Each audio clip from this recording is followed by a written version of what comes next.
रिया की बात सुनकर युवराज की आंखें छोटी हो गई और उसने उसकी बात का जवाब दिए बिना परी की तरफ देखा। परी ने तुरंत युवराज की नज़रों को खुद के ऊपर पाकर अपनी गर्दन नामे हिला दिया।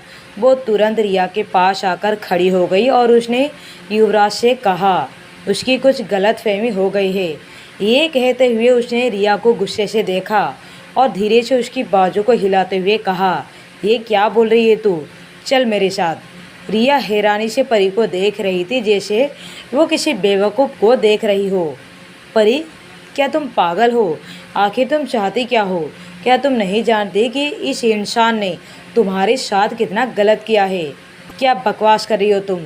इस बार युवराज की कठोर आवाज़ गूंजी। उसकी आवाज़ इस वक्त काफ़ी ज़्यादा भयानक और डरावनी थी। रोहित, परी और तनु का दिल एकदम से कांप गया, लेकिन रिया नहीं घबराई। उसने अपनी आंखें सिकुड़ते हुए युवराज को देखा और कहा, तुम खुद को समझते क्या हो? तुम्हें ये लगता है कि हर कोई तुमसे डरेगा? अगर तुम ये सोचते हो तो तुम गलत हो। मैं तुमसे नहीं डरती। उसकी बातें सुनकर रोहित ने अपना सिर पीट लिया।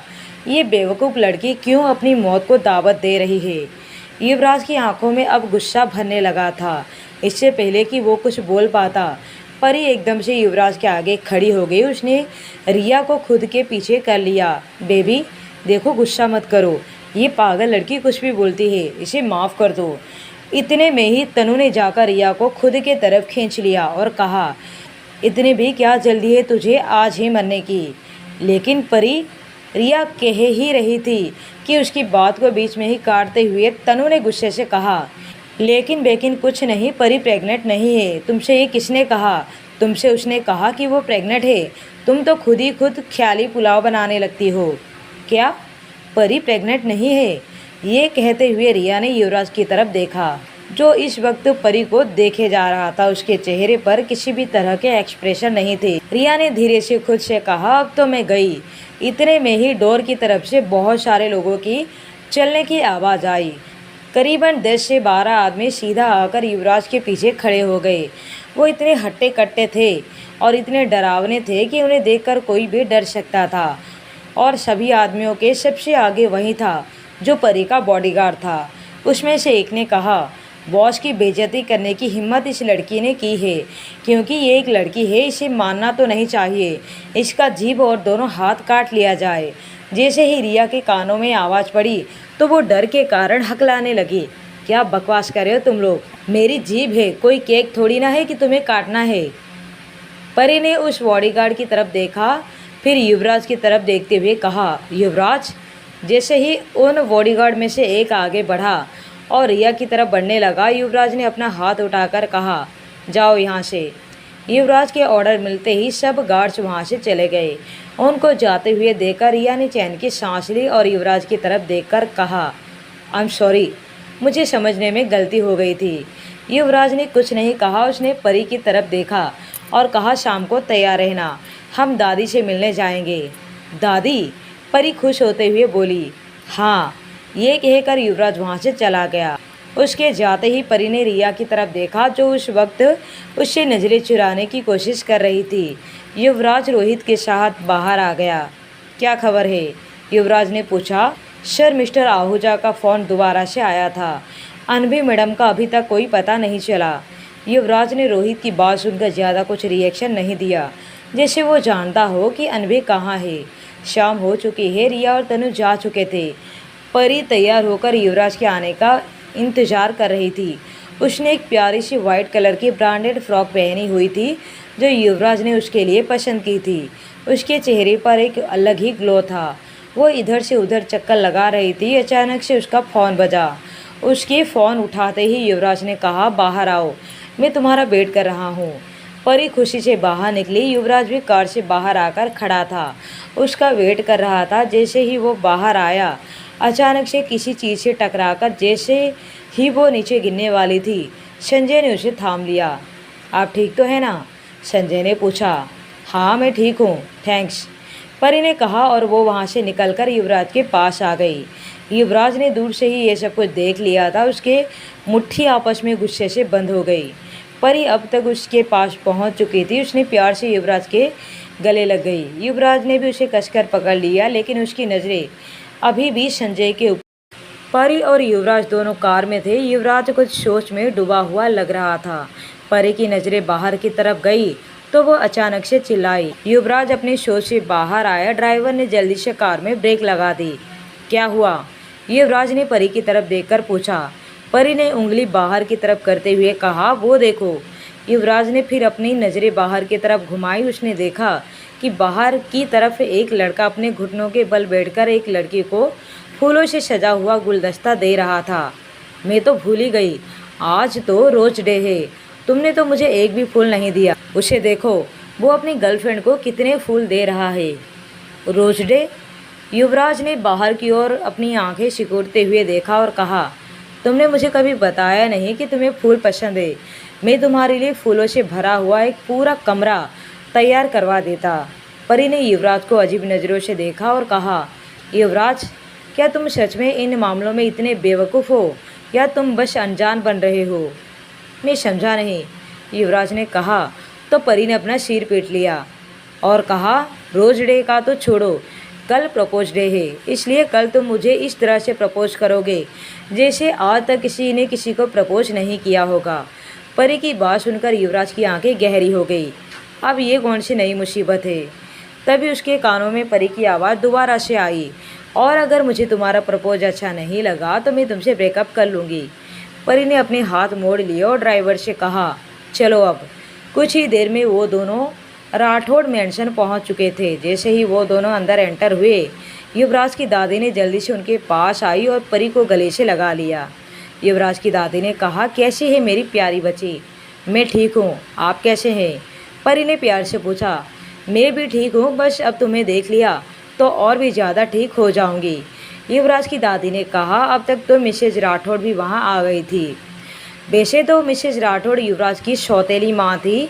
मेरे बच्चे आ गए, उन्होंने कहा, और वो फिर परी के गले लग गई।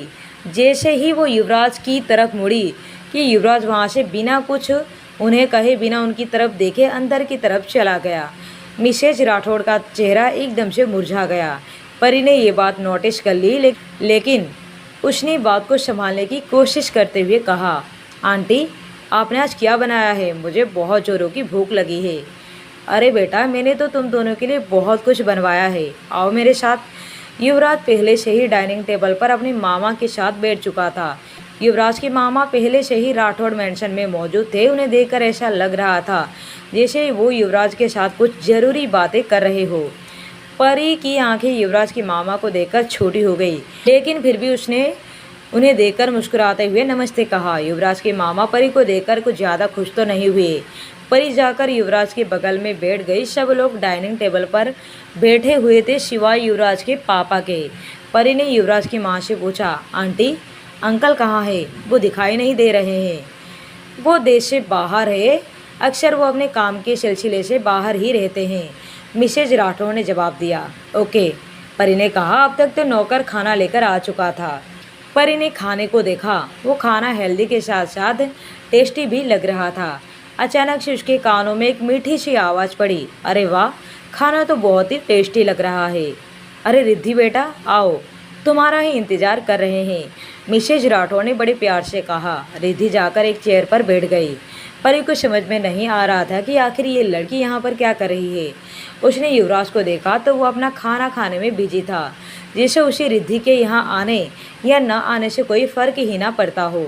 कितना काम करती है मेरी बच्ची, बहुत ही ज़्यादा मेहनती और काबिल है। इतने ही दिनों में इसने अपनी कंपनी को घाटे से प्रॉफिट में ला दिया। इतनी काबिल लड़की तो बहुत ही कम देखने को मिलते हैं आजकल की लड़कियां तो बस अमीर लड़कों को फंसाकर उनके पेशों पर राज करती है। युवराज की मामा ने परी की तरफ देखते हुए कहा। परी की मुट्ठी आपस में कस गई। वो अच्छे से जानती थी कि ये शब्द उसके लिए ही है। उसने युवराज की तरफ देखा, जिसको देखकर लग नहीं रहा था कि उसे कोई फर्क पड़ रहा हो। अंकल, आप मेरी कुछ ज़्यादा ही तारीफ कर रहे हैं, मैं इतनी भी खास नहीं, रिद्धि ने कहा। अरे बेटा, युवराज की मामा ने इतना कहा ही था कि युवराज की दादी ने बीच में ही कहा, अरे गंजे आदमी, चुप होकर खाना खा। वरना गले में फंस जाएगा। कितना बोलता है तू। कोई और समझे या ना समझे, लेकिन युवराज की दादी समझ चुकी थी कि वो परी को सुनाने की कोशिश कर रहा है। युवराज के मामा चुप हो गया। उसने फिर आगे कुछ नहीं कहा, क्योंकि उसे युवराज की दादी के द्वारा घर से निकाले जाने का डर था। सब लोगों का खाना पूरा होने के बाद युवराज वहाँ से तुरंत जाने के लिए तैयार हो गया। तभी अभी तो आया है ये लड़का और अभी जाने की बात कर रहा है। युवराज की दादी ने नाराज होते हुए कहा, दादी मुझे कुछ ज़रूरी काम है। युवराज ने परी का हाथ पकड़ लिया और कहा, दादी हम दोबारा से ज़रूर आएंगे। परी ने कहा। युवराज की दादी ने प्यार से कहा, मेरी प्यारी बेटी। उन्होंने फिर से जाने से पहले युवराज और परी की नज़र उतारी। परी ने आंखों के हल्के कोने से रिद्धि की तरफ देखा, जो मुस्कुराकर उन्हें ही देख रही थी। परी ने उससे नज़र हटाते हुए मन ही मन सोचा, क्या इस लड़की के दिल में सच में युवराज के लिए कुछ नहीं है। कार में परी युवराज को घूर कर देखा और कहा, तुमने उस वक्त कुछ क्यों नहीं कहा जब तुम्हारे मामा मुझे ऐसे कह रहे थे कि मैंने तुम्हें फंसाया है और मैं तुम्हारे पैसों के पीछे हूँ। युवराज ने हैरानी से पूछा, लेकिन उन्होंने ऐसा कब कहा। डायरेक्टली नहीं तो इनडायरेक्टली कहा। आजकल की लड़कियां अमीर लड़कों को फंसाकर उनके पैसों पर ऐश करती है। उन्होंने मुझे ही सुनाने के लिए कहा था, जैसे मैं तुम्हारे पैसों के पीछे हूँ। परी का मुँह गुस्से से फूल गया।